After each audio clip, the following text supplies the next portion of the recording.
खुलुमबाय Bodoland इंखं television studio आं ललिता गयारी दिनै मोनाबिलिनि गाहाय रादाबफोराव दं। थुबुरियाव गोर्बोआव थानाय आइजोखौ बुथारदों। आसामाव कर'नानि साग्लोबनाया गोख्रोङै बांफिनदों। मणिपुराव हा गिसिगानायाव फबसिनजानाय सानै असमिया सुबुंनि गोथै सह बोखांदों। बरपेटायाव जापानिज एनकेफेलाइटिस गिख्रंनाय थासारि। हादरगिरि रामनाथ कविना आसामाव दैबानानि खौरां लाहरदों। डिमाकुसि दखरा एबसुआ गुन गोनां फरायसाफोरखौ बरायदों। बिष्णु दैमारिया उबेसिक्सतानाव जानाय हादरनाङारि वाककिक बक्सिं चेम्पियनशिपआव ब्रन्ज मेडेल मोनदों। नुपुर शर्मानि खर'खौ जायनो दानस'नानै होफैगोन बिनोनो गावनि गासैबो धोनखौ गथायजोबगोन होननानै राजस्थाननि सासे सुबुङा खैफोदाव गोग्लैदों। दानिया फैदो आबुं रादाबाव।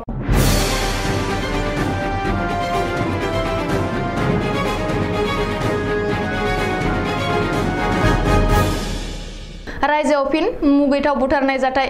गोर्बोआव थानाय सासे आइजोखौ गोबौ हाथियारजों दानग्लि सुग्लि बुथारदों। फाथो आबादथिलियाव बोखांदों आइजोनि गोथै सह। धुबुरी जिल्लानि तामारहाट पुलिस थानानि बेन्दोंआव थानाय फुब मराघाट टाक्टर गामियाव जादों बे बुथारनाय जाथाया। मिथिनो हानाय बादिब्ला समबारखालि हराव 3 दान गोर्बोआव गोनां रहमति खातुन मुंनि सासे आइजोखौ सिनाय मोनै दुथाङा गोबौ हाथियारजों गोदोना हानानै बुथारो आरो साखाथिनि फाथो आबादथिलियाव गारलाङो। दिनै फुङाव फिसाय लाल सान्द आलिया बिसिखौ नुयैयाव नागिरै फाथो आबादथिलियाव जिउ गैयै थासारियाव मोनहैयो। बे जाथायखौ लोब्बा लाना आइजोनि फिसाय लाल सान्द आलिजों लोगोसे गुबुन सासे सुबुंखौ पुलिसा सन्देह खालामनानै हमदों आरो जेरा खालामदों। मिथिनो हानाय बादिब्ला बुथारजानाय रहमति खातुना बोसोरनै सिगाङावनो लाल सान्द आलिजों जुलि जादोंमोन। रहमति खातुना जोबोर गोरलै आरो नोरोम आखुनिमोन होननानै गामिनि सुबुंफ्रा बुंदोंब्लाबो बे जाथाया नखरारि दाङाबाजिनि थाखायनो जादों होननानै पुलिसा सन्देह खालामदों। रिपर्ट बादिब्ला बे जाथायजों लोब्बा लाना फिसाय लाल सान्द आलिजों लोगोसे जहरुल आली मुंनि सासे सुबुंखौ हमदों। बुथारजानाय आइजोनि फंबाय सोमोन्दोनि जहेरुल आलीया खारलांनो नाजादोंमोनब्लाबो गामिनि रायजोफ्रा गंगाधर दैमानि साखाथियाव हमहैयो। मख'नो गोनांदि बे बुथारनाय जाथाया दिनै ओनसोलाव दुंहाव थासारि सोमजिहोदों। जाथायनि सायाव पुलिसा नायबिजिरगासिनो दंब्लाबो जाथायनि जाहोना दासिमबो सोराङाव फैयाखै। आसामावबो गिख्रंथावै बांफिननो लागै लादों महामारिया कर'ना भाइरासनि गाग्लोबनाया। समबारखालि रायजो नाङै गोदानै 166 सा सुबुंनि देहायाव कर'ना पजिटिभ मोननो हादों। बेनिनो 91 कर'ना बेमारिफोरा कामरुप मेट्र' जिल्लानि। बे रिपर्टखौ फोसावदों गुवाहाटी मेडिकेल कलेज देहा फाहामसालिनि मासिगिरि अभिजित शर्माया। बेजों लोगोसेनो कर'ना भाइरासनि नेमखान्थिफोरखौ मानिनानै सोलिनो आरो सुबुं थुबुर जानाय जायगायाव थानो नाङा होननानै खावलायनायजों लोगोसे जेब्लाबो मास्क गाननाय जोबोर गोनांथार होननानै अभिजित शर्माया आसामनि रायजो राजाफोरखौ खावलायदों। मख'नो गोनांदि रायजोनि माखासे सुबुंफ्रानो जाहोन गैयालासे कभिड भेक्सिननि 3थि द'जखौ लायाखै। बेनिखायनो थाबैनो 3थि द'ज भेक्सिन लानो थाखायबो अभिजित शर्माया खावलायदों। रिपर्ट बादिब्ला बे समाव गोदानै कर'नाजों गाग्लोबजानाय बांसिन बेमारिफोरनि देहायाव ब्लु बिबारनि लैखोन नुनो मोन्दों। बबेखानि कभिडनि गोदान दोहौजों जुजिनो थाखाय GMCHआव गं 589 बिसिनाखौ थियारि खालामनानै दोनदों। कालापाहाराव गं 83 ICU बिसना, GMCआव 100 ICU बिसना आरो सरसजायाव गं 300 ICU बिसनाया दंखायो होननानैबो अभिजित शर्माया बुंदों। 5 साननि उनाव आरोबाव सानै आसामनि सुबुंनि गोथै सह बोखांदों मणिपुरनि हा गिसिगानाय जाथायसालिनिफ्राय। बेजों लोगोसे मणिपुरनि थ्रुबुलाव गिख्रंथाव हा गिसिगानायाव जिउ गोमानाय आसामनि सुबुंनि बिबाङा 11 सासिम बांबाय। मख'नो गोनांदि थांनाय बृहस्पतिबारखालि थ्रुबुलाव गिख्रंथाव हा गिसिगानायाव जिउ गोमानाय 11 असमिया सुबुंनि गोथै सह बोखांनो हाबाय। दासिमबो 12 सुबुङा गोमानानै दं आरो हर सान थाद'नाय गैयै रेस्किउ अपारेसन सोलिगासिनो। रिपर्ट बादिब्ला दिनै गोथै सह बोखांनो हानाय सानै सुबुंनि गेजेराव सासेखौ गलकगन्जनि खालदबा गामिनि रेलवे बिफाननि इन्जिनियार कमलेश तालुकदार होननानै सिनायथिदों। नाथाय गुबुन सासेखौ सिनायथिनो हाथ'नाय जायाखै। मख'नो गोनांदि थ्रुबुलाव हा गिसिगानायाव गाहामै गाहाम बोखांनो हानाय आसामनि 7 सुबुंखौ मैया मन्त्रि पीयूष हाजरिकाया मणिपुरनिफ्राय आसामाव लानानै फैदोंमोन। बबेखानि बे गिख्रंथाव हा गिसिगानायाव जिउ गोमानाय असमिया सुबुंफोरनि गोथै सहखौबो आसामाव लाबोफिनगासिनो दं। 7 सुबुंनि गोथै सहखौ दिनै आसामाव सफैनायनि बाथ्रा। गिख्रंथाव दैबानायाव गोदोनायनि उनाव सत्रनगर होननानै मिथिजानाय बरपेटायाव जापानिज एनकेफेलाइटिसनि गिख्रंथाव थासारि। गिख्रंथाव दैबाना लोमसावनायनि उनाव बरपेटायाव जापानिज एनकेफेलाइटिस बेरामनि गिख्रंनाय थासारि सोमजिदों होननानै मिथिनो हादों। रिपर्ट बादिब्ला बरपेटा नोगोरनि माजरहाटियाव पलासमनि दास मुंनि 27 बोसोर बैसोनि लाइमोननि देहायाव जापानिज एनकेफेलाइटिस मोननाय खौरांनि उनावनो बरपेटानि थागिरि रायजो राजाफोरजों लोगोसे मेलेरिया बिफाना साननो गोनां जादों। बे समाव पलासमनि दासखौ बरपेटा मेडिकेल कलेज देहा फाहामसालिनि आइसिइउआव जोथोन लागासिनो दं। ओरैहाय बरपेटा नोगोराव जापानिज एनकेफेलाइटिस बेरामि मोननायनि उनावनो मेलेरिया बिफाना ओनसोल नाङैनो नखर नखर थांना थै आनजाद नायनायजों लोगोसे नखर नखर थाम्फै होखारग्रा मुलि सारदों। जाम्फैफोराव थाम्फैनि जोलै बांनाय होबथाग्रा मुलि सारदों आरो ओनसोलाव उखुन्दै होनायनि राहा खालामदों होननानै सुलुङाव फोरमायदों। भारतनि हादरगिरि रामनाथ कविना आसामनि गिख्रंथाव दैबानानि खौरां लाहरदों। आसामनि गिबि मन्त्रि डक्टर हिमन्त बिश्व शर्माखौ फन खालामनानै हादरगिरि रामनाथ कविना आसामनि दैबानानि खौरां लाहरदों। बे बाथ्राखौ गिबि मन्त्रि डक्टर हिमन्त बिश्व शर्माया टुइटाराव टुइट खालामनानै फोरमायदों।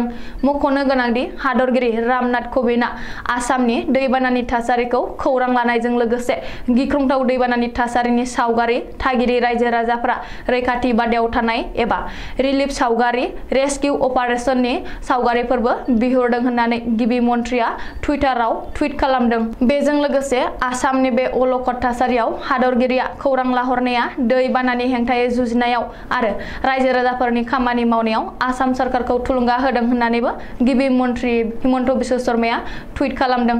मख'नो गोनांदि रायजो नाङै मोन 22 जिल्लायाव 14 लाखनिबो बांसिन सुबुंफ्रा दासिमबो दै बानानि अलखदनि थासारिजों भुगिनांदों। रोजा रोजा सुबुंफ्रा न' बां गैजायै जादों। रायजोनि मोन 14 जिल्लायाव 40,000 हेक्टरनिबो बांसिन आबाद फोथारा खहा जादों। आसामनि स्टेट डिजास्टार मेनेजमेन्ट अथ'रिटिनि रिपर्ट बादिब्ला आसामाव दासिम दैबाना आरो हा गिसिखानायजों गासै 180 सुबुंफ्रा जिउ गोमाबाय। बेनिनो 161आ दै बानायाव आरो 18आ हा गिसिखानायाव जिउ गोमादों। अदालगुरि जिल्लानि सिङाव थानाय डिमाकुसि दखरा दुलाराय बर' फरायसा आफादा देग्लायनि मेट्रिक आरो हायार सेकेन्डारिनि जोबथा आनजादाव सेथि थाखोआव उथ्रिसारनाय गुन गोनां फरायसाफोरखौ बरायदों। डिमाकुसि सेकार शंकरदेब मिशन हायार सेकेन्डारिनि अडिट'रियामाव हलाव दिनै मेहेरगोनां हाबाफारिनि गेजेरजों डिमाकुसि दखरा एबसुआ गुन गोनां फरायसाफोरखौ बरायनानै मान बावदों। डिमाकुसि दखरानि सिङाव बर' बिजोंजों फरायना मेट्रिक आनजाद उथ्रिसारनाय गासै सा 35, हायार सेकेन्डारि बिगियान आयदानि सा 9, फालांगि आयदानि सा 3 आरो आरिमु आयदानि गासै सा 6 फरायसाफोरखौ बरायनानै मान बावो। बबेखानि डिमाकुसि दखरानि सिङाव मेट्रिक आनजादाव टप 10 मासि आवग्रिनो हानाय फरायसाफोरखौबो मान बिलाइ बिजाब खोलोम आरो आर'नाइ होनानै बरायनाय जायो। बे बरायनाय हाबाफारिखौ सामलायदों डिमाकुसि दखरा एबसुनि आफादगिरि मनज बसुमतारिया आरो मेलखौ जुरिजेनो दखरा एबसुनि गाहाय नेहाथारि बिरफुं बसुमतारिया। मख'नो गोनांदि बराय मेलाव बाहागो लाना सरन नार्जारिया फरायसाफोरखौ खम नम्बर मोनोब्लाबो गोब्राब नाजानायनि गेजेरजों गावनि देरहासारनायखौ मोननो हायो। बेखायनो खम नम्बर मोनोब्लाबो सासे सुबुं धोन जानो हायो होननानै बुंथिनानै फरायसाफोरखौ सुबुरुन होयो।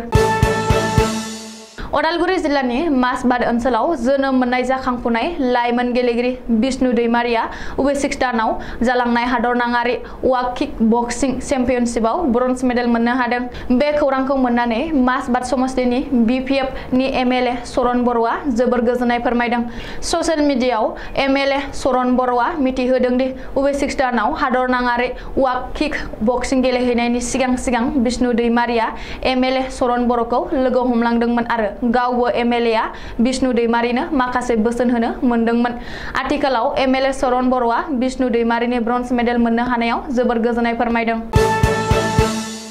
आथिखालाव नुपुर शर्मानि प्रफेट महम्मदखौ लानानै बुंनाय रावा दुलाराय बुहुमावनो इस्लाम धोरोमारिफ्रा जोबोर खुद्रिनाय आरो रागाजों गोबां दुंहाव थासारि सोमजिहोनाया एसे जोदोब हांबायमोनब्लाबो गोमोरहांनाय अराव खिउलु सोमनाय बायदि राजस्थाननि बारमेरनि थागिबि सालमान किसिद मुंनि सासे सुबुङा ससियेल मिडियानि जोहै मोनसे भिडिअजों बुंदों दि आथिखालाव जायनो बिजेपि दोलोनिफ्राय एरख'जानाय नुपुर शर्मानि खर'खौ दानस'नानै लाबोनो हागोन बिनोनो गावनि गासै न' बां धोन सम्पथिखौ गथायजोबगोन।